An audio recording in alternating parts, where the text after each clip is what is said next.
sa mga 12 disciples. And in the upper room, when they were there, it was them who were able to partake. So, and then this was passed on from generation to generation. Sabi ni Paul, for this I received, and I will also pass it to you. And so, 2,000 years later, we're able to partake in the communion. So, it is a great privilege because this was inaugurated or sinimulan ko ng ating Panginoong Jesus. And it is a tradition, it is a practice for us believers to remember the love and the sacrifice of our Lord Jesus Christ.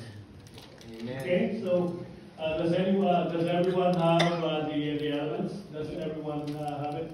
Wala pa. Hindi pa ito Okay, na... so as we continue to give the elements, let me read a passage from the Epistle. From 1 Corinthians tells us, Harvey. for I received from the Lord what I also passed on to you. The Lord Jesus, on the night he was betrayed, he took bread. And when he had given thanks, he broke it and said, this is my body, which is for you.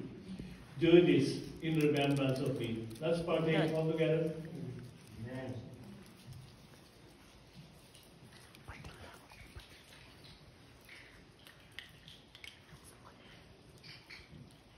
In the same way, after supper, he took the cup, saying, this cup is the new covenant in my blood.